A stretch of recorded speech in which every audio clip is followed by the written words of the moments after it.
Mazmur 91. Dalam lindungan Allah.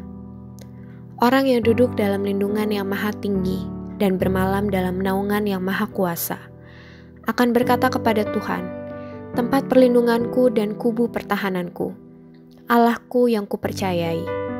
Sungguh, dialah yang akan melepaskan engkau dari jerat penangkap burung, dari penyakit sampar yang busuk. Dengan kepaknya, ia akan melindungi engkau, di bawah sayapnya engkau akan berlindung.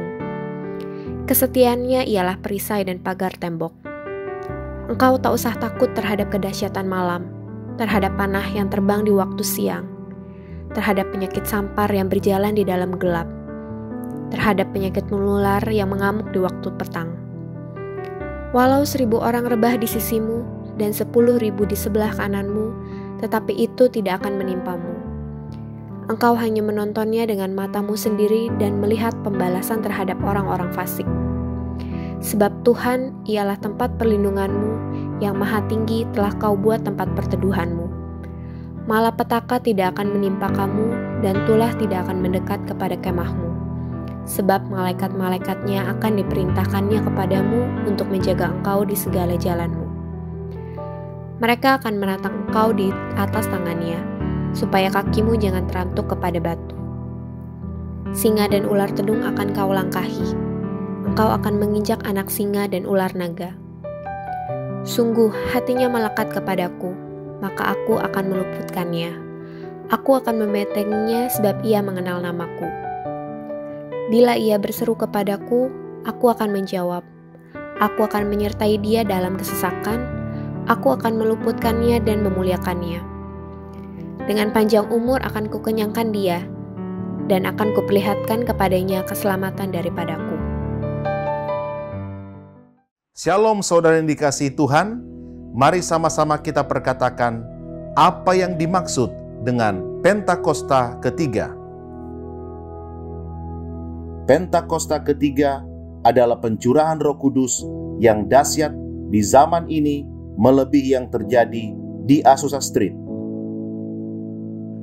Pentakosta ketiga akan mengakibatkan penuaian jiwa yang terbesar dan terakhir sebelum Tuhan Yesus datang kembali.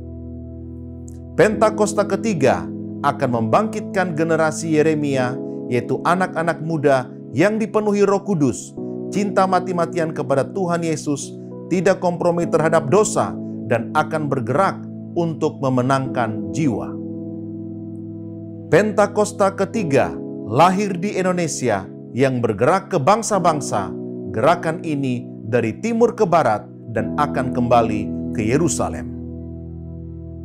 Pentakosta ketiga akan memberikan kuasa untuk menyelesaikan amanat agung, dan setelah itu Tuhan Yesus datang kembali.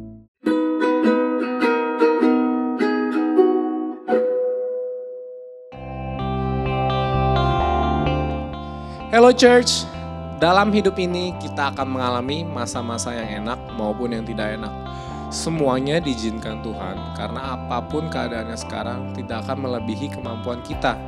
Dan pastinya kita harus percaya Tuhan memiliki rencana yang indah, asalkan kita mengikuti tuntunannya, taat dan mengasihinya. Janganlah Anda tawar hati dan janganlah takut. Mari hadapi apa yang ada di depan kita dan tetaplah berdoa. Sebab di dalam Tuhan Yesus selalu ada pengharapan. Have a good day, church, and God bless you.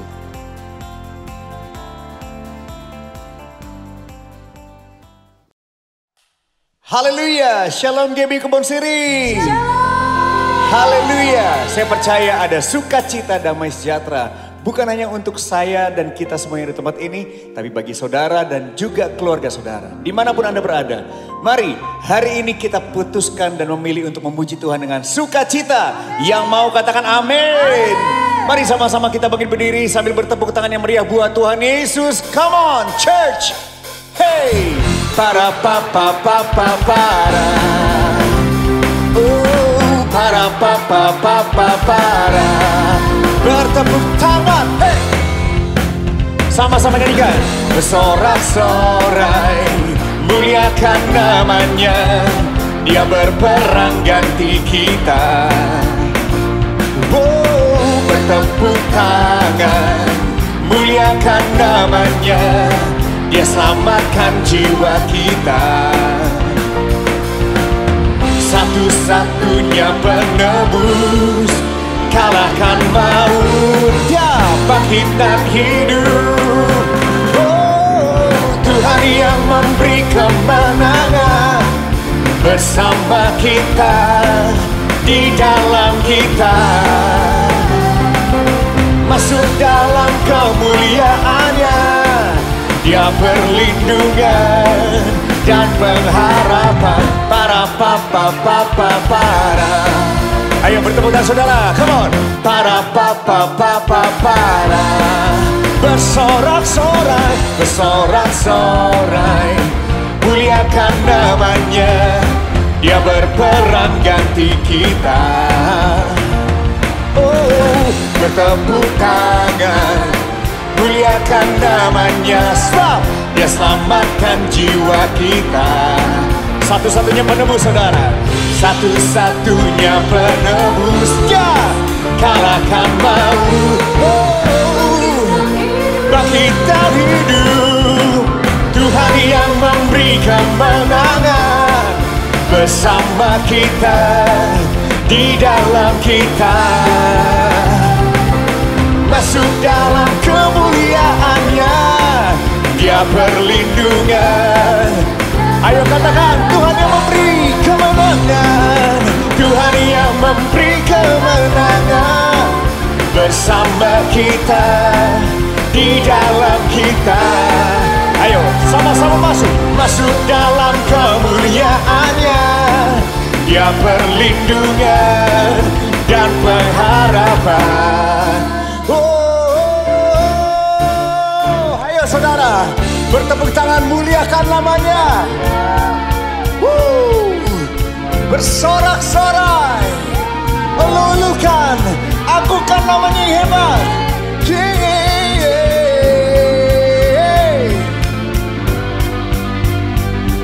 Alright, here we go. Bersukacitalah.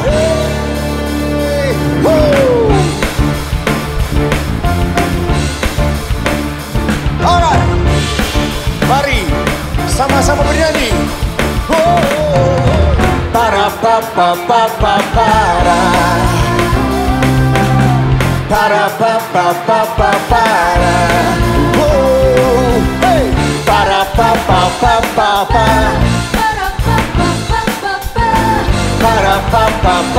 Para.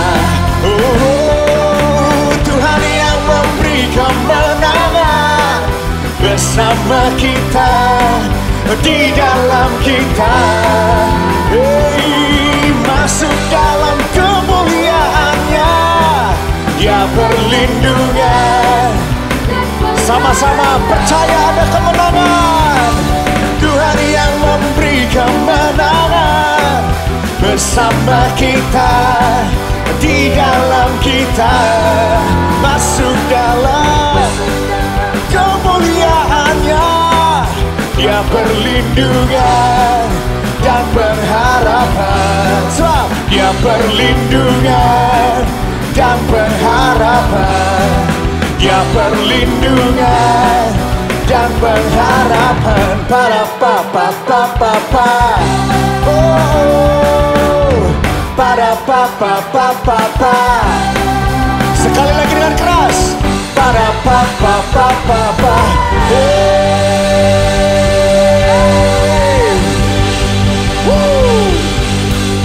Sorakan haleluya 3 kali. 1, 2, 3. Haleluya, haleluya, haleluya. Biar hari ini kami semakin mengerti bahwa Tuhan saja yang memberikan kami kemenangan, sukacita, pengharapan hanya di dalam nama Yesus. Berkali-kali kami menyatakan Mazmur 91 tergenapi dalam kehidupan kami. Kami tahu hari-hari ini walau 1000 rebah di sisi kiri, sisi kanan kami, tetapi kami tidak akan pernah tertimpa. Kami akan menyaksikan justru penghukuman bagi orang-orang fasik. Tuhan membela setiap kami. Haleluya.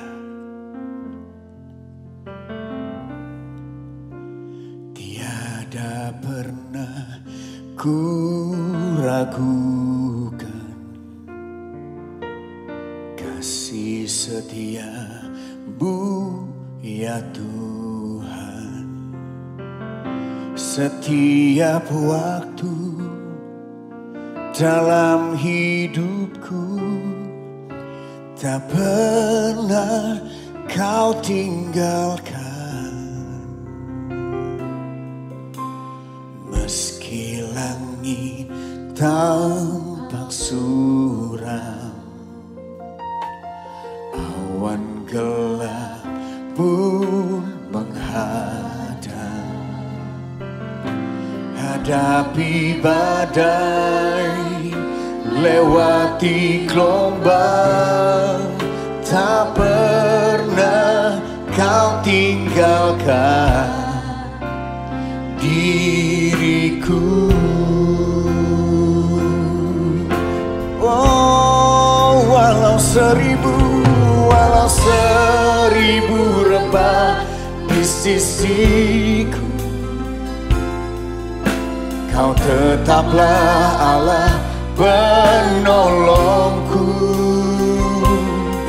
Walau 10.000 rebah di kananku, takkan ku goyah, sebab Yesus sertaku.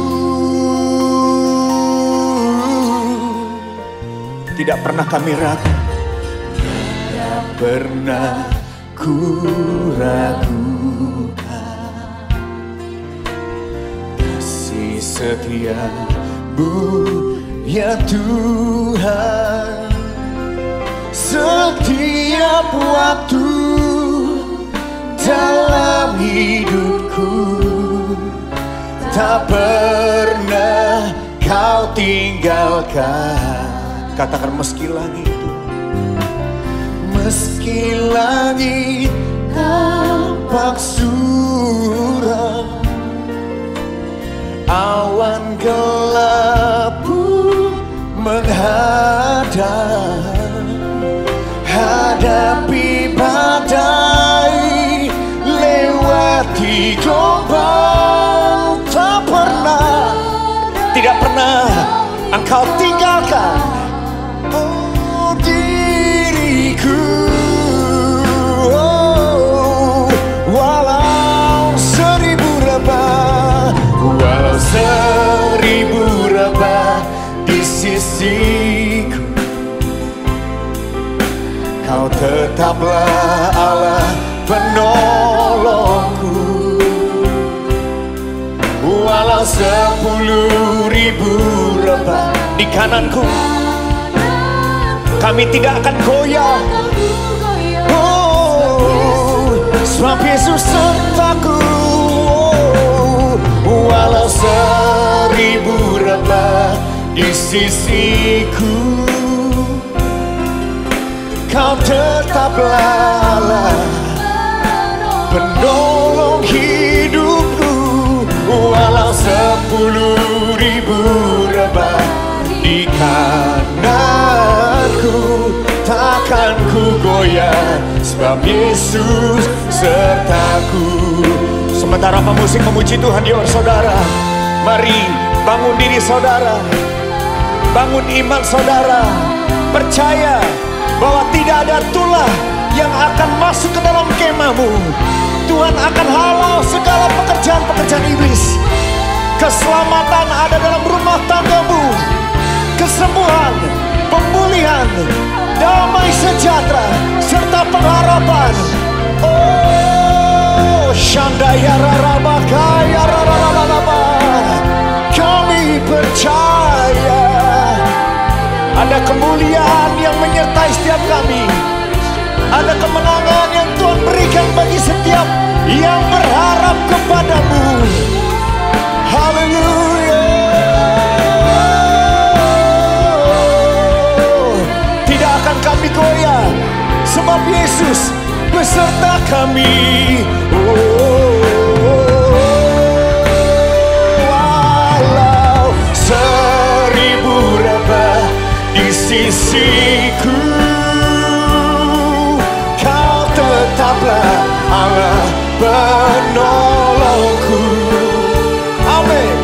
Walau 10.000 rebah di kananku, takkan ku goyah, sebab Yesus sertaku. Sambil mengangkat tangan saudara katakan, walau 1000 rebah di sisiku, Kau tetaplah Allah penolongku. Walau 10.000 rebah di kananku, takkan ku goyah, sebab Yesus. Takkan ku goyah, takkan ku goyah, sebab Yesus sertaku. Takkan ku goyah, sebab Yesus sertaku. Oh, Kau sertaku. Itu sebabnya kami mengenalmu sebagai Immanuel. Tuhan beserta dengan kami. Tuhan tidak pernah meninggalkan kami. Tuhan ada bersama dengan kami, menerobos bagi kami, berperan ganti kami, memberi kemenangan demi kemenangan. Haleluya. Haleluya. Kami percaya, kami beriman, kami yakin Tuhan menyertai, Tuhan menjagai.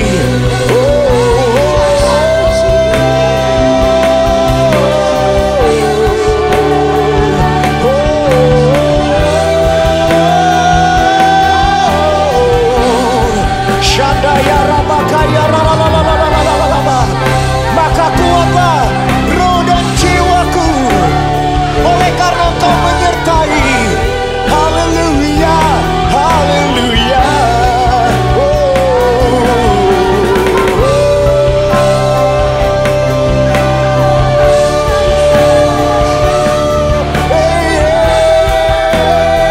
Ya, sama-sama katakan, Yesus memegangku. Yesus memegangku dengan tangan kananku. Yesus memberiku kemenangan demi kemenangan, kemenangan. Amin. Yesus memegangku dengan tangan kananmu. Amin, amin. Yesus memberiku kemenangan. Tuhan, kemenangan. Yo jemaat, sambil mengangkat tangan saudara katakan, Yesus memegangku dengan tangan kananmu. Yesus memberiku kemenangan, kemenangan.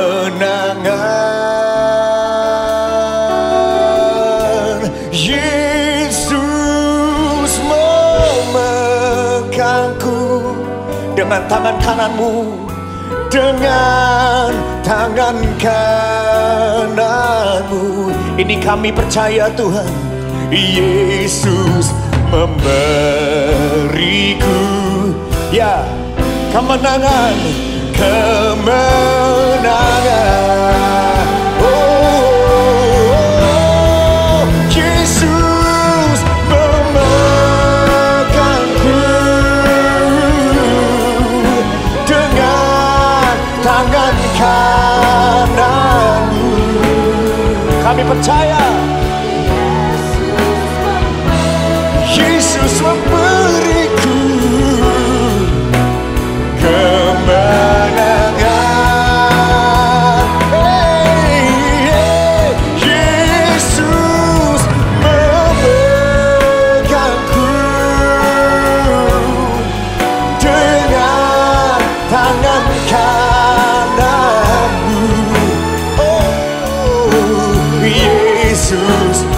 memberiku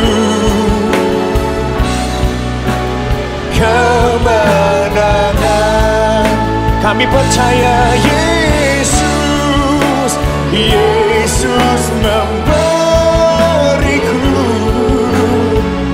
kemenangan, kemenangan.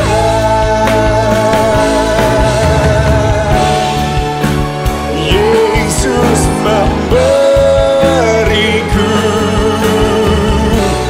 kemenangan.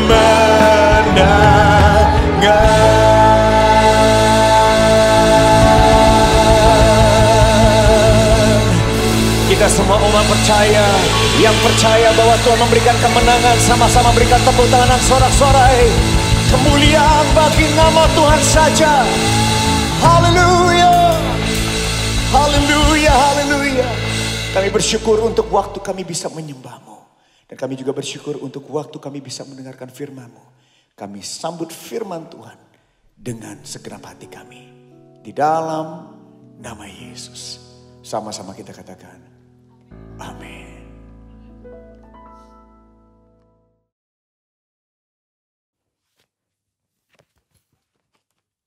Halo, shalom semuanya. Di dalam Voice of Pentecost hari ini, kita akan membahas tujuan Allah memberi berkat. Kebanyakan orang Kristen kalau mendapat berkat akan mengucapkan haleluya. Tetapi ketika mendapatkan yang tidak enak, bisa mengucapkan, "Aduh, mengapa begini Tuhan?"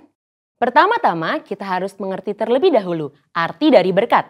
Menurut Kamus Besar Bahasa Indonesia, berkat adalah karunia Tuhan yang membawa kebaikan dalam hidup manusia. Definisi ini menjelaskan bahwa berkat datang dari Tuhan untuk manusia. Di dalam Perjanjian Lama, berkat Tuhan digambarkan secara umum sebagai pemenuhan kebutuhan jasmani, seperti buah kandungan yang subur, hasil bumi dan hasil ternak yang berlimpah, usaha dan pekerjaan yang lancar, posisi dan tanggung jawab yang meningkat, juga area yang bertambah luas. Kitab Habakuk membuat pengertian yang lebih luas mengenai apa itu berkat. Berkat Tuhan yang ditekankan di dalam kitab Habakuk adalah mengenai keselamatan dan kekuatan yang Tuhan berikan walaupun ada di dalam keadaan yang tidak baik. Karena di tengah-tengah keadaan yang tidak sesuai dengan harapan manusia, Tuhan tetap menyelamatkan dan memberi kekuatan. Setelah mengetahui definisi berkat, kita akan mengerti tujuan dari suatu berkat. Yang pertama, berkat menyadarkan orang akan sang sumber berkat. Kita percaya Tuhan adalah satu-satunya pihak yang dapat membuat dan menciptakan berkat. Dan tidak ada satupun pihak lain yang dapat menciptakan berkat. Yakobus 1 ayat 17. Setiap pemberian yang baik dan setiap anugerah yang sempurna datangnya dari atas. Yang kedua, berkat membuktikan kedaulatan Tuhan. Sebagai sumber berkat, Tuhan adalah pihak yang dapat memutuskan dan menentukan kepada siapa berkat itu akan diberikan. Bilangan 23 ayat 20. Yang ketiga, berkat membuktikan pemeliharaan Tuhan. Tumbuhan dan hewan sebagai bahan makanan bagi manusia yang kita nikmati, dan hujan yang turun dari langit untuk memungkinkan hal tersebut tumbuh adalah hasil kemurahan Tuhan bagi pemeliharaan hidup seluruh umat manusia di muka bumi ini. Berkat menunjukkan dan membuktikan betapa baiknya Tuhan bagi umat manusia. Yang keempat, berkat Tuhanlah yang membedakan kehidupan orang benar dengan dunia. Hal yang membedakan antara orang yang bersungguh-sungguh beribadah kepada Tuhan dengan yang tidak adalah mereka akan menerima berkat kekuatan, pemeliharaan, dan keselamatan untuk mengatasi masalah. Maliaki 3 ayat 18, maka kamu akan melihat kembali perbedaan antara orang benar dan orang fasik, antara orang yang beribadah kepada Allah dan orang yang tidak beribadah kepadanya. Hal penting yang harus kita mengerti adalah, walaupun orang benar dapat menghadapi masalah, namun sikap orang benar dalam menghadapi masalah akan sangat berbeda dengan dunia. Hal ini karena Tuhan senantiasa memberi damai sejahtera dan kekuatan bagi orang-orang yang sungguh-sungguh beribadah kepadanya. Seperti yang tertulis di dalam Yohanes 14 ayat 27. Dan yang kelima, berkat Tuhan untuk menunjukkan kasih setia Tuhan. 2 Petrus 3 ayat 9 menulis, Tuhan tidak lalai menepati janjinya, sekalipun ada orang yang menganggapnya sebagai kelalaian, tetapi ia sabar terhadap kamu, karena ia menghendaki supaya jangan ada yang binasa, melainkan supaya semua orang berbalik dan bertobat. Kita yakin bahwa berkat dan pemeliharaan Tuhan membuktikan ia adalah Allah yang setia, walaupun kita sebagai manusia terkadang tidak setia, namun ia tidak pernah lalai menepati janji-janjinya. Yang keenam, berkat Tuhan menguji integritas kita. Mengutip kata-kata terkenal dari Robert Ingersoll, yaitu setiap manusia dapat tahan dalam keadaan yang tidak baik, namun hanya manusia hebat yang dapat bertahan di dalam kelimpahan. Kutipan ini menunjukkan bahwa hidup berkelimpahan atau penuh berkat terkadang dapat menjatuhkan seseorang. Namun, hanya orang yang memiliki integritas saja yang dapat tetap hidup benar di saat berkelimpahan. Integritas dapat membuat seseorang untuk dapat bersikap rendah hati dan memiliki empati terhadap lingkungan sekitarnya saat mengalami kelimpahan. Selain itu, orang yang mempunyai integritas dapat menjaga hidupnya tetap benar, walaupun ia memiliki segala kemampuan dan kesempatan untuk berbuat apapun tanpa batasan. Dan yang terpenting, orang yang berintegritas hatinya tetap dapat percaya dan melekat kepada Tuhan, serta menaruh harapannya kepada Tuhan, walaupun ia memiliki segala yang ia butuhkan dan inginkan. Mari saudara, kita terus percaya bahwa berkat Tuhan yang kita nikmati bukan hanya sekedar pemenuhan jasmani saja, namun kekuatan dan damai sejahtera yang kita rasakan itu juga merupakan berkat Tuhan yang kita terima. Biarlah kita senantiasa terus sadar bahwa keberadaan kita bukan hasil kekuatan kita sendiri, namun merupakan berkat Tuhan bagi kita. Jangan kita fokus pada berkatnya, namun teruslah mendekat pada sumber berkatnya, yaitu Allah sendiri di dalam kehidupan kita. Saudara, untuk penjelasan lebih lengkapnya dari tim teologi kami, jangan lupa buka link yang ada di atas atau scan QR Code yang tersedia. Salam integritas, Tuhan Yesus memberkati.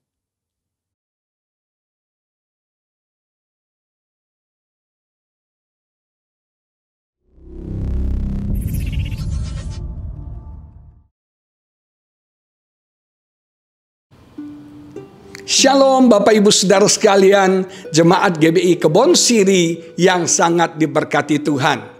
Senang pada hari yang spesial ini, saya Pendeta Agus Sultan bisa berjumpa lagi dengan Bapak Ibu Saudara sekalian dalam ibadah online gereja kita.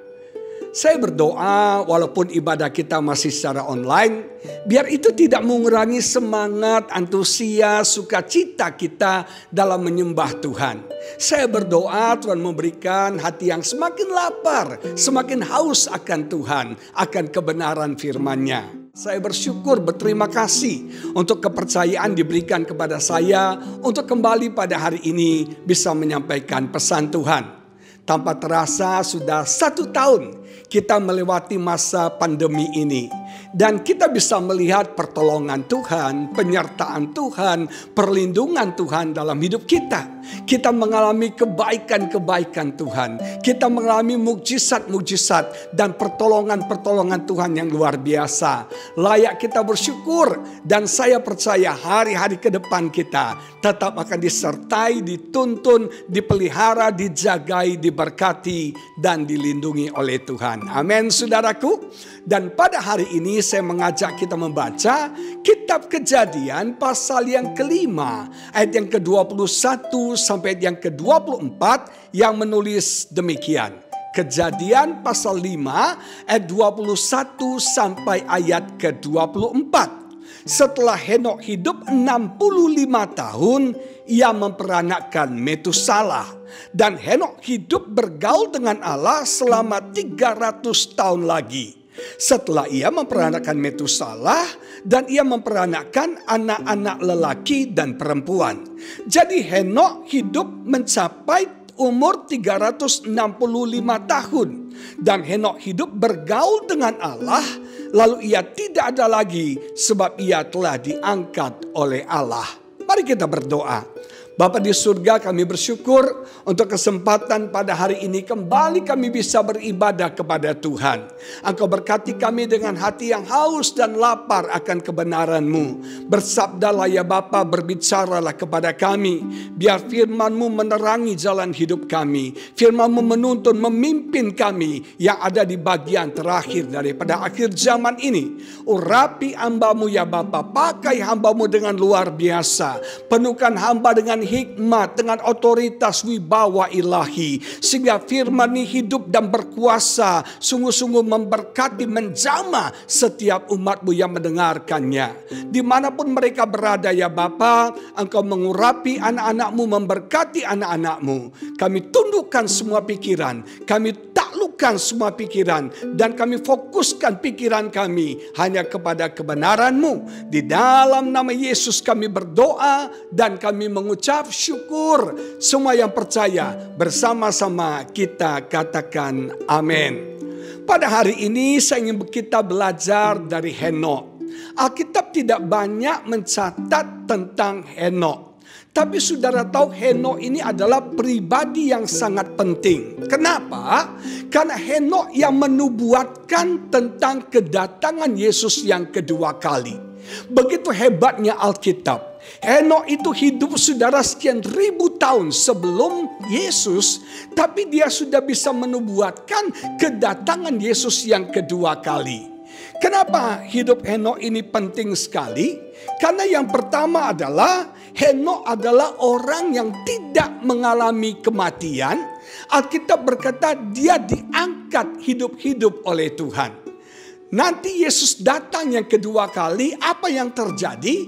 Kita orang percaya akan diangkat hidup-hidup bertemu dengan Dia. Kita akan berjumpa dengan Tuhan. Apa yang dialami oleh Henok sekian ribu tahun yang lalu akan kita alami pada zaman akhir ini ketika Yesus datang kedua kali, ketika trompet berbunyi, kita akan disempurnakan, kita akan diubahkan dan kita akan diangkat berjumpa dengan Yesus. Saudara sekalian, Henok adalah generasi keturunan yang ketujuh dari Adam. Semua nenek moyangnya meninggal. Dalam ayat sebelumnya ditulis Adam hidup 930 tahun. Set hidup 912 tahun. Enos hidup 905 tahun. Kenan hidup 910 tahun. Mahalaleel hidup 895 tahun. Yared hidup 962 tahun. Luar biasa ya. Umurnya 900, 800. Sekarang kita jatahnya cuma 70-80 tahun saja. Bahkan dikatakan anaknya Henok yaitu Metusala itu adalah orang yang paling tua yang pernah hidup. Dia hidup selama 969 tahun. Semuanya hidup dan meninggal. Semuanya hidup dan meninggal. Adam hidup meninggal. Set hidup meninggal. Kenan hidup meninggal. Yared hidup meninggal. Tapi Henok spesial. Henok dikatakan diangkat hidup-hidup oleh Tuhan. Siapa dari jemaat Tuhan yang punya harapan kita akan diangkat Tuhan. Kita akan bertemu dengan Dia pada waktu kedatangannya yang kedua kali. Saudara sekalian, yang kedua, kenapa Henok ini penting bagi kita? Karena Henok punya anak Metusala. Nama Metusala artinya manusia anak panah. Atau artinya sesuatu yang ditembakkan. Sesuatu yang diluncurkan seperti anak panah. Metusala berarti dia tidak mati sampai penghakiman tiba. Kalau Anda pelajari, kematian Metusala menjadi tanda datangnya air bah dalam zaman Nuh. Kematian Metusala menjadi tanda kehancuran bagi bumi ini. Nah, saudara sekalian, Tuhan memberikan kemurahan dan kesempatan kepada manusia selama 969 tahun. Tetapi sayang, Tuhan melihat manusia hidupnya jahat, bahkan sangat jahat sekali, sampai Tuhan mengevaluasi hidup manusia dan Tuhan menyesal sudah menciptakan mereka. Sampai akhirnya datanglah air bah yang besar, semua orang mati dibinasakan. Hanya Nuh dan keluarganya yang diselamatkan. Bukankah Alkitab berkata, akhir zaman kedatangan Yesus yang kedua kali akan datang seperti zaman Nuh. Kita akan melihat penghakiman terakhir terjadi. Yesus akan datang yang kedua kalinya. Dan kita akan melihat semua manusia akan dibinasakan. Tetapi orang-orang yang percaya kepada Tuhan akan diselamatkan. Akan diluputkan oleh Tuhan. Dan kita akan melihat orang-orang yang percaya kepada Tuhan akan diberikan kemurahan dan kemuliaan yang luar biasa. Satu hal yang sangat penting yang harus kita pelajari, dikatakan Henok hidup bergaul dengan Tuhan. Henok hidup bergaul dengan Tuhan. Dia memulai hidup bergaul dengan Tuhan ketika Metusalah lahir, ketika dia berumur 65 tahun. Dan dia hidup bergaul dengan Tuhan selama 300 tahun. Dan Alkitab berkata akhirnya Henok diangkat oleh Tuhan. Yang hebatnya, yang dicatat oleh Alkitab, Henok bergaul dengan Tuhan. Dalam bahasa Inggrisnya dikatakan Henok walk with God. Dia berjalan dengan Tuhan. Hari-hari ini menjelang kedatangan Yesus yang kedua kali, saya merasa satu pesan ilahi yang luar biasa. Umat Tuhan, hari-hari ini kita harus serius berjalan dengan Tuhan. Seperti Henok berjalan dengan Tuhan. Mungkin muncul pertanyaan dari Bapak Ibu Saudara sekalian. Pak Pendeta, bagaimana caranya kita berjalan dengan Tuhan? Ada beberapa hal yang saya mau sampaikan kepada kita pada hari ini. Yang pertama adalah kita harus berjalan dalam progress transformation. Dalam perubahan hidup yang terus menerus. Starting point kita ketika kita berjalan dengan Tuhan itu adalah pertobatan. Kita memulai berjalan dengan Tuhan dengan pertobatan. Pertobatan itu dimulai dengan kesadaran bahwa kita ini berdosa, bahwa kita ini musuhnya Tuhan, bahwa kita ini tidak layak di mata Tuhan, dan kita memutuskan untuk mengubah hidup kita. Tetapi pertobatan hanya starting point. Artinya kita harus berjalan terus maju dengan perubahan dan perubahan dan perubahan dalam hidup kita. Jangan stop hanya bertobat, tapi lanjut dengan perubahan demi perubahan dalam kehidupan kita. Ada banyak orang bilang gini, kan saya udah bertobat Pak. Titik, selesai. Saudara sekalian, setelah pertobatan itu yang penting. Kita harus semakin berubah. Targetnya adalah kita menjadi serupa seperti Yesus. Targetnya adalah kita menjadi sempurna. Saya suka mempelajari bait suci tabernakelnya Musa. Kalau Anda pelajari tabernakelnya Musa itu terdiri dari 3 bagian. Bagian yang pertama disebut halaman. Bagian yang lebih dalam lagi disebut dengan ruang kudus. Bagian yang paling dalam itu ruang maha kudus. Nah, tabernakel Musa memberikan gambaran kehidupan kita sebagai orang percaya. Untuk masuk halaman ada pintu. Dan pintu itu adalah pertobatan. Nah, ada banyak orang Kristen hanya suka di halaman. Ketika Anda di halaman, Anda dipengaruhi oleh dunia. Anda dipengaruhi oleh sinar matahari.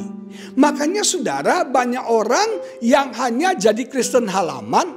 Kalau istilahnya Paulus disebut carnal man. Orang Kristen kedagingan. Apa maksudnya orang Kristen kedagingan? Sudah Kristen, sudah percaya Yesus, sudah bertobat, tapi masih dipengaruhi oleh dunia, masih dipengaruhi oleh kedagingan. Walaupun dia sudah bertobat, tapi masih saudara melakukan hal-hal yang cabul, masih suka nonton video porno, masih suka baca hal-hal yang cabul, melihat hal-hal yang cabul. Saudara sekalian, walaupun dia sudah bertobat, tapi kalau marah minta ampun, marahnya luar biasa mengerikan, saudara. Walaupun dia sudah bertobat, tapi masih iri hati. Kenapa? Dunia masih menguasai dia. Dunia masih punya peranan yang sangat besar dalam hidupnya. Karena levelnya cuma di halaman. Makanya jangan heran kalau ada orang Kristen sudah bertobat, tapi masih berbuat dosa. Karena levelnya cuma karnal. Levelnya cuma Kristen halaman. Anda perhatikan ya. Di halaman itu ada 2 benda. Yang pertama mesbah korban bakaran. Yang kedua kolam pembasuhan, saudara sekalian. Ini berbicara tentang dosa. Jadi orang masuk ke halaman, bawa korban, dibakar, saudara, itu sebagai penebus dosa. Dan kemudian tangannya dicuci, dibasuh. Nah, kolam pembasuhan itu jadi cermin. Sehingga kita bisa melihat diri kita, kesalahan, kekurangan kita. Nah, ada banyak orang Kristen di halaman selalu jatuh bangun dalam dosa. Jatuh bangun dalam dosa. Ini yang disebut dengan Kristen tomat. Tobat kumat, tobat kumat, tobat kumat. Yang nyanyinya jatuh bangun, jatuh bangun. Yang gak bisa jalan sendiri, penuh kelemahan, dikuasai oleh kedagingan. Itu Kristen halaman. Tapi Tuhan gak mau kita terus di Kristen halaman dong. Ayo kita move on, kita moving forward, kita bertumbuh, kita maju, masuk ke ruang kudus. Pintu ke ruang kudus itu adalah pengalaman Roh Kudus. Kita dipenuhi oleh Roh Kudus. Di dalam ruang kudus tidak ada dunia lagi. Tidak ada sinar matahari lagi. Di dalam ruang kudus kita sudah tertutup. Kita sudah dipisahkan dari dunia. Kita tidak dipengaruhi lagi oleh dunia. Di situ yang ada 3 hal. Yang pertama, persekutuan dengan firman-Nya. Karena di situ ada meja roti sajian. Kita bersekutu dengan firman. Kita membaca firman, merenungkan firman, mempelajari firman. Dan yang kedua di situ ada kakidian. Kita mengalami persekutuan, fellowship dengan Roh Kudus. Berbicara, berkomunikasi, bergaul dengan Roh Kudus. Ayo jemaat Tuhan, hari-hari ini kita harus mulai tambah waktu kita. Frekuensi hidup kita untuk bersekutu dengan firman-Nya. Untuk bersekutu dengan Roh Kudus. Roh Kudus itu pribadi. Dia person. Dia rindu berbicara kepada kita. Dia rindu bisa berkomunikasi dengan kita. He desire us. Dia sungguh-sungguh menginginkan kita dekat dengan dia. Dia ingin memeluk kita. Dia ingin dia berkata, aku sayang kamu. Aku ingin dekat sama kamu. Tapi seringkali kita yang gak mau. Kita yang mendukakan. Kita yang menolak Roh Kudus. Ayo jemaat GBI Kebon Siri, hari-hari ini mulai mendekatkan dirimu. Bergaul dengan Roh Kudus. Berbicara dengan Roh Kudus. Dan aku akan melihat penghiburan, kekuatan, pertolongan. Wah, Roh Kudus akan bekerja luar biasa dalam hidupmu. Dan yang ketiga, yang ada di dalam ruang kudus itu mesbah dupa. Yang berbicara tentang doa dan penyembahan. Hari-hari ini kita harus prioritaskan waktu kita untuk banyak berdoa. Untuk banyak menyembah Tuhan. Jangan cuma di halaman dong. Ayo masuk ke dalam ruang kudus. Di situ hidup kita mulai diubahkan. Kita mulai merasakan kemuliaan Tuhan. Karakter kita sudah tidak duniawi lagi. Kita tidak menginginkan hal yang duniawi lagi. Yang kita inginkan hanya hal-hal yang kudus, yang ilahi, yang kekal. Dan masuk lebih dalam lagi ke ruang Maha Kudus, yaitu kesempurnaan. Tuhan mau kita terus berubah. Perjalanan dengan Tuhan akan mengubah kita menjadi serupa dengan Yesus. Amin, saudara. Kalau Anda berjalan dengan setan, Anda akan semakin jahat seperti setan. Tapi kalau Anda berjalan dengan Tuhan, Anda akan semakin serupa dengan Tuhan. Mari kita baca. 2 Korintus 3:18 menulis demikian. 2 Korintus 3:18. Dan kita semua mencerminkan kemuliaan Tuhan dengan muka yang tidak berselubung. Dan karena kemuliaan itu datangnya dari Tuhan yang adalah roh, maka kita diubah, ditransform menjadi serupa dengan apa? Gambarnya, gambar Yesus dalam kemuliaannya semakin besar. From glory to the greater glory. Artinya jangan stop untuk berubah di titik pertobatan. Kita harus terus berubah. Semakin berubah, semakin berubah, semakin berubah. Terus berubah sampai kita menjadi serupa seperti Yesus. Apa tandanya kita serupa dengan Yesus? Kita memiliki 9 buah-buah roh itu dalam hidup kita. Yang kedua, berjalan bersama dengan Tuhan artinya berjalan di dalam iman. Nah ini penting saudara. Kita harus belajar berjalan dalam iman. Kalau kita baca dalam kitab Ibrani, ditulis bahwa Henokh itu dengan iman. Dalam ayat sebelumnya berbicara tentang Habel. Habel mengajar kita bagaimana worship in faith. Bagaimana kita bisa menyembah, beribadah kepada Tuhan dengan iman. Segala sesuatu yang kita lakukan harus dilakukan dengan iman. Baru diterima Tuhan. Baru berkenan kepada Tuhan. Karena tanpa iman kita tidak akan diterima. Tidak akan berkenan Tuhan. Maka dari itu Habel mengajar kita bagaimana kita beribadah dengan iman. Makanya kau ikut ibadah ini beribadah dengan iman. Yang kedua, Henok mengajar kita dengan iman berjalan bersama dengan Tuhan. Nah saudara sekalian, kenapa kita perlu iman berjalan dengan Tuhan? Karena seringkali kita tidak bisa melihat Tuhan. Kita tidak bisa meraba Tuhan. Kita tidak bisa merasa Tuhan. We cannot see God. We cannot feel God. We cannot touch God. Maka dari itu kita harus pakai bukan indera kita secara jasmani, tapi indera kita secara rohani. Dengan iman kita bisa melihat Tuhan. Kita mengenal dua dimensi. Yang pertama dimensi roh, yang kedua dimensi nyata di mana kita hidup. Satu prinsip saudara, semua yang ada di alam nyata ini dimulai dalam alam roh. Makanya Elia itu bisa mendengar suara deru hujan. Padahal hujan belum turun secara fakta, tapi dalam roh dia sudah mendengar suara deru hujan. Artinya apa? Kita harus masuk dalam dimensi rohani. Dan kita akan bisa masuk dalam dimensi rohani hanya dengan iman. Iman itu melihat yang belum ada, yang belum nyata, yang belum kelihatan. Kalau Anda belum melihat dalam alam nyata, bukan berarti itu tidak ada. Kalau Anda belum melihat hasil, bukan berarti Tuhan belum bekerja. Di dalam roh, Tuhan sedang bekerja. Makanya Ayub sempat frustrasi.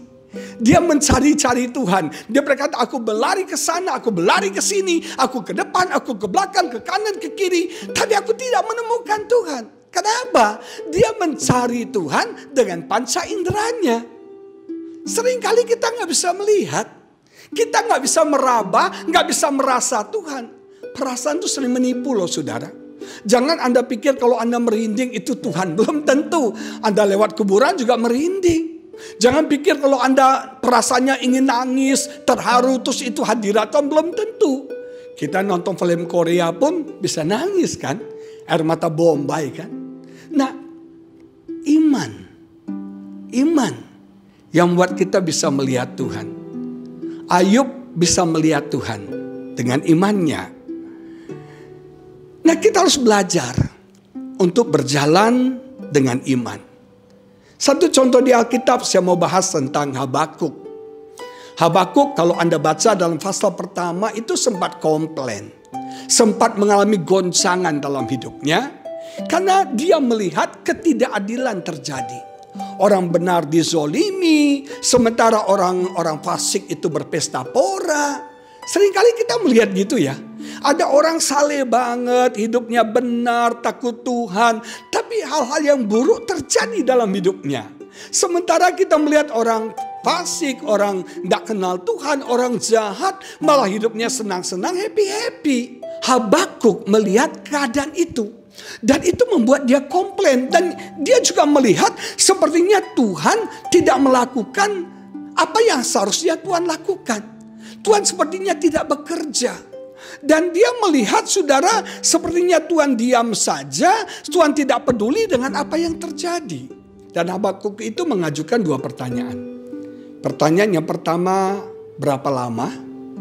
Dan pertanyaan yang kedua, mengapa? Kita juga gitu kan. Mengapa ini terjadi? Mengapa bisnis saya terdampak COVID ini? Mengapa ada krisis pandemi ini? Oh, berapa lama Tuhan? Tapi Tuhan mengajar Habakuk saudara. Dalam Habakuk pasal yang kedua ayat 4 menulis demikian. 4b.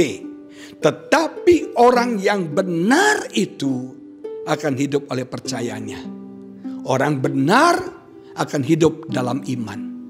Akan berjalan dalam iman. Tuhan mau mulai membuka mata iman Habakuk. Secara kenyataan di fakta dia melihat ketidakadilan. Tuhan sepertinya tidak bekerja. Tuhan sepertinya diam saja. Tuhan sepertinya cuek. Tapi Tuhan buka mata imannya melihat dalam roh. Ternyata Tuhan sedang bekerja. Ada sesuatu yang Tuhan sedang rencanakan. Makanya dalam Habakuk pasal yang ketiga ayat 17-18 dia bisa melihat dengan imannya. Dia berkata, sekalipun pohon ara tidak berbunga, pohon anggur tidak berbuah, keren banget. bisnis bangkrut, tidak ada penghasilan, tidak ada income, hasil pohon zaitun mengecewakan. Sekalipun ladang-ladang tidak menghasilkan bahan makanan, kambing domba terhalau dari kurungan, dan tidak ada lembu sapi dalam kandang. Bisnis gagal, tidak ada kangtau, nggak ada income, semuanya hilang, saudara, kesempatan hilang. Dikatakan, namun aku akan bersorak-sorak di dalam Tuhan dan beria-ria di dalam Allah yang menyelamatkan aku. Kenapa Habakuk bisa bersuka cita, bisa bersorak-sorai, bisa bersyukur di dalam semua hal yang mengecewakan yang terjadi dalam hidupnya? Karena dia hidup dalam iman. Dia berjalan dengan iman. Kalau kita bisa berjalan dengan iman, kita bisa melihat dalam alam roh. Kita bisa melihat Tuhan sedang bekerja. Mungkin ada hal yang buruk sedang kita alami. Kita percaya ada rencana Tuhan, ada tujuan Tuhan di balik itu yang pasti mendatangkan kebaikan buat kita.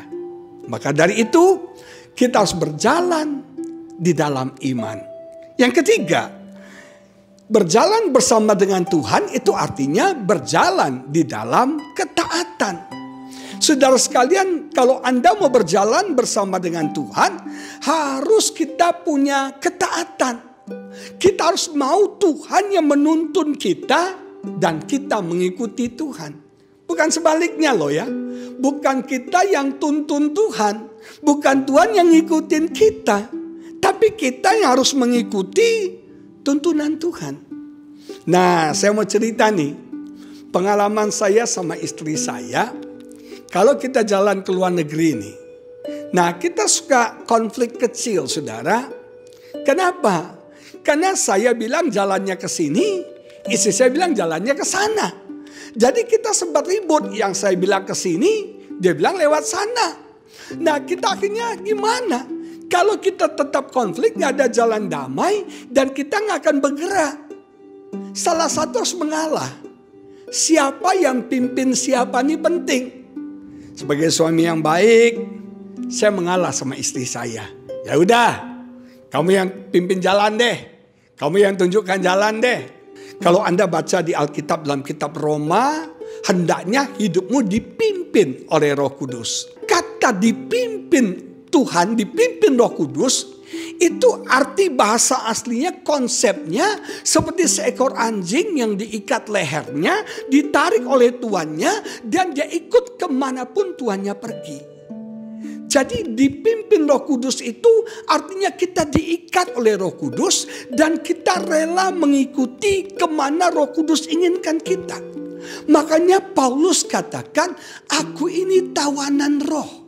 Aku sudah diikat oleh Roh Kudus dan aku mengikuti apapun yang Roh Kudus katakan kepadaku. Dari penjara ke penjara, dari penderitaan ke penderitaan. Nah, saudara sekalian, mengikuti pimpinan Tuhan itu tidak gampang. Kenapa? Karena kita punya ego. Karena kita punya kepentingan. Kita harus tunduk. Yang hebatnya lagi, dari kata ago, dipimpin itu muncul kata agoni. Makanya dipimpin Roh Kudus itu timbul konflik. Timbul struggle untuk kita melawan keinginan kita. Gak gampang tunduk sama Tuhan. Tunduk dalam tuntunan Tuhan gak gampang. Karena kita harus menaklukkan ego kita. Kita harus konflik dalam batin kita. Ada my will juga, ada kehendak kita, keinginan kita.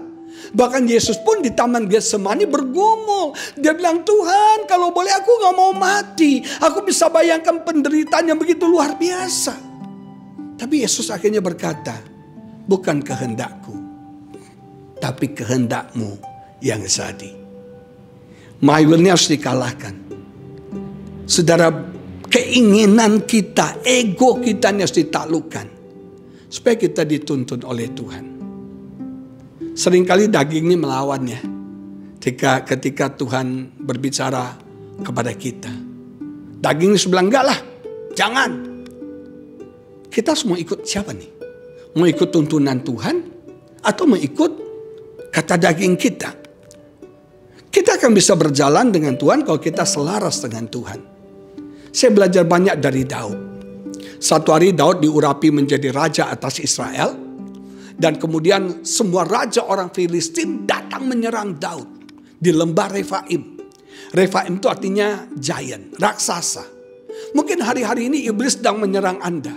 Anda sedang mengalami raksasa-raksasa yang sedang menekan hidup Anda, menyerang hidup Anda. Apa yang Daud lakukan? Dia bertanya kepada Tuhan. Ini yang hebat, ini yang keren.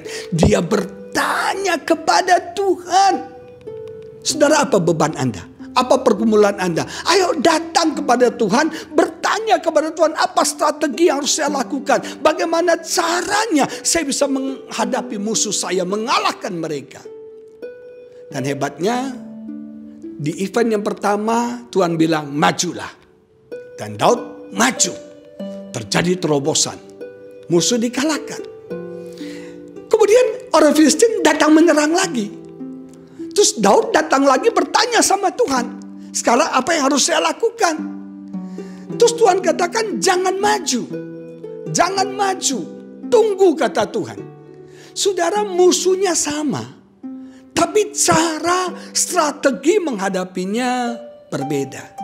Makanya menghadapi hari depan ini kita harus mengerti strategi ilahi. Kita harus mengerti strategi Tuhan. Mungkin masalahnya sama, tapi strategi menghadapinya berbeda. Dan hebatnya, Daud taat. Ketika Tuhan bilang jangan maju, dia tidak maju. Dia mengikuti instruksi Tuhan. Saya katakan, kalau kita berjalan bersama Tuhan, kita taat, kita akan melihat keajaiban. Kita akan melihat terobosan-terobosan. Baal Perazim, Master of Breakthrough, akan menyatakan dirinya kepada setiap kita. Terobosan dalam keluargamu, terobosan dalam bisnismu, terobosan dalam pelayananmu, terobosan dalam keuanganmu, terobosan-terobosan akan terjadi dalam hidup setiap kita. Haleluya. Yang keempat, kalau kita mau berjalan bersama dengan Tuhan, itu artinya berjalan di dalam kekudusan. Tuhan adalah kudus dan kita tidak bisa berjalan dengan Tuhan tanpa kekudusan. Hendaknya engkau kudus karena aku kudus, kata Tuhan. Kita harus berjalan dalam kebenaran. Kita harus berjalan dalam integritas hidup. Kudus artinya bukan aneh, bukan jadi antik. Kudus artinya hidup kita harus berbeda. Karena Alkitab berkata persahabatan dengan dunia merupakan permusuhan dengan Allah. Jadi kalau kita mau hidup kudus, kita harus hidup di jalurnya Tuhan. Dengan cara Tuhan. Hidup kita harus berbeda dari orang dunia. Cara bisnis kita harus berbeda. Perkataan kita harus berbeda, cara hidup kita harus berbeda, cara kelakuan kita harus berbeda, cara pacaran kita harus berbeda. Nah, kalau berjalan bersama Tuhan, berjalan dalam integritas, orang akan menghargai kita karena integritas kita. Dan saya berdoa, tahun 2021 tahun integritas ini, semua jemaat hidup dengan integritas yang tinggi. Nama Tuhan dipermuliakan. Mari kita mulai hari ini berjalan bersama dengan Tuhan. Walk with God seperti Henokh. Yesus akan datang kembali untuk kedua kalinya. Dan waktunya sudah tidak akan lama lagi. Kita berdoa, kita akan diangkat hidup-hidup. Berjumpa dengan Tuhan. Dan kita akan melihat hari penghakiman itu akan datang.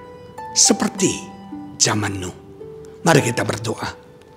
Bapa di surga, kami bersyukur untuk kesempatan ini yang luar biasa. Tuhan sudah berbicara kepada kami. Biarlah nubuatan dari hidup Henokh ini menyadarkan bagi kami yang hidup di akhir zaman ini.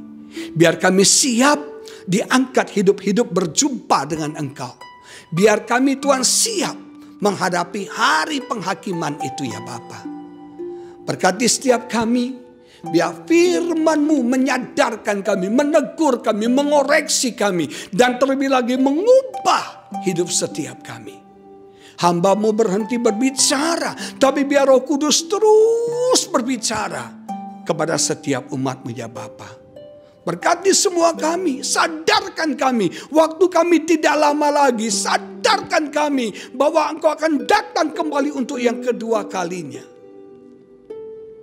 Biar kami seperti Henok ya Bapa, bergaul denganmu, hidup berjalan bersama dengan Tuhan, intim dekat dengan Tuhan. Berkati semua kami.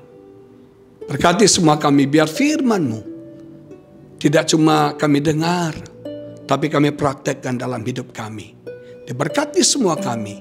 Di dalam nama Yesus kami berdoa dan kami mengucap syukur. Haleluya. Di dalam nama Yesus kami berdoa. Amin. Selamat hari Minggu. Tuhan Yesus memberkati saudara semua.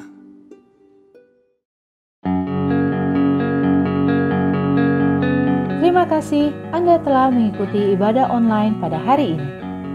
Kami mengajak Anda untuk berdoa, menyembah Tuhan, dan mendengar pesan firman Tuhan dalam acara Ku Menyembah via Zoom setiap hari Senin sampai Sabtu pukul 5 pagi dan pada hari Rabu pukul 7:30 malam. Untuk informasi meeting ID dan password Zoom, Anda dapat menghubungi via WhatsApp ke nomor berikut ini.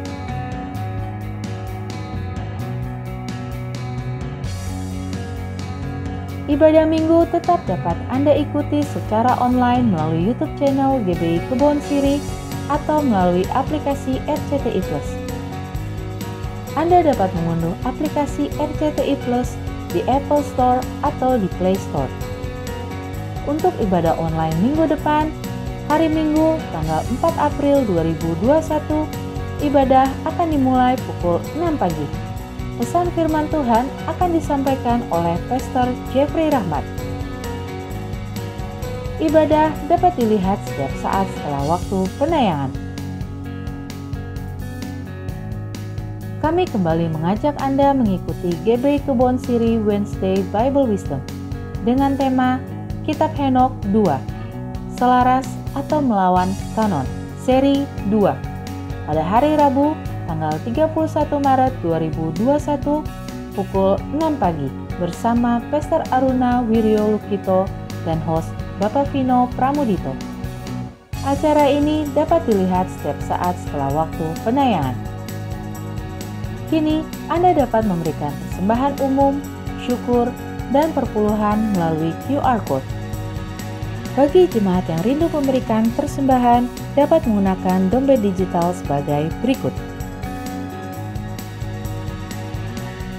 Buka aplikasi e-payment yang akan digunakan, scan QR Code yang tertera di layar, dan langkah selanjutnya dapat mengikuti proses yang tertera di aplikasi e-payment Anda.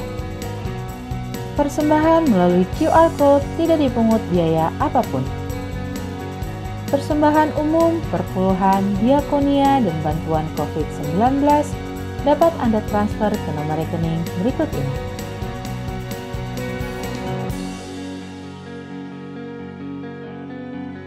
Untuk pelayanan baptisan, dapat mendaftarkan diri di nomor call center berikut ini. Demikianlah GBI Kebon Siri News Flash hari ini. Selamat hari Minggu, Tuhan Yesus memberkati. Mari jemaat Tuhan, kita siapkan hati kita untuk berdoa. Terima kasih Tuhan Yesus untuk pembicara yang telah menyampaikan firman Tuhan di ibadah online pada hari ini. Tuhan memberkati keluarga dan pelayanannya.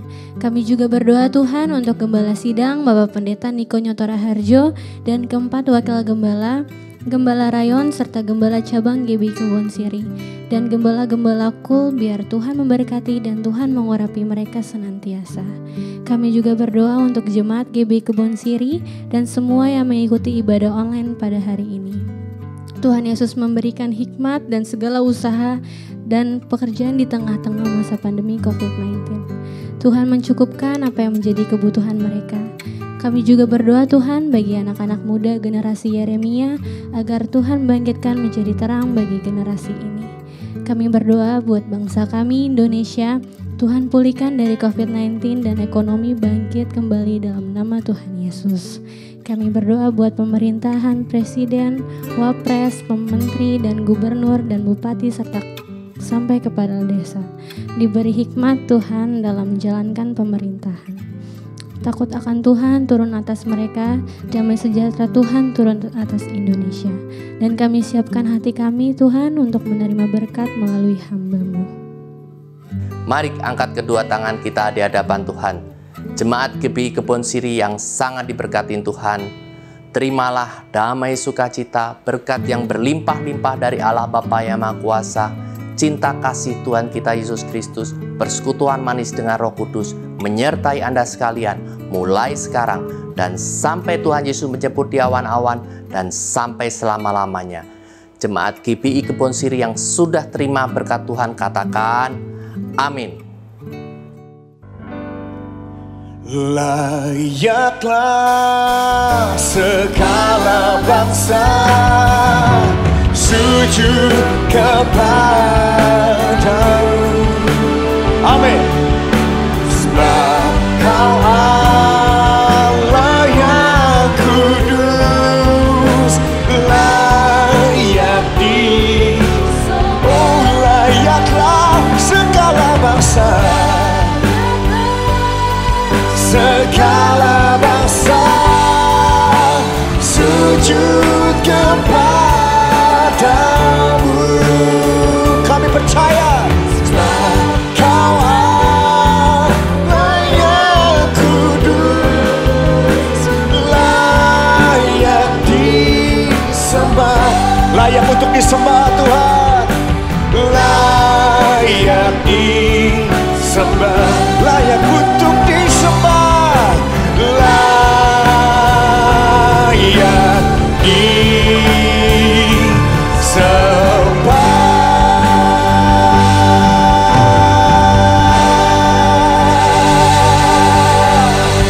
Haleluya.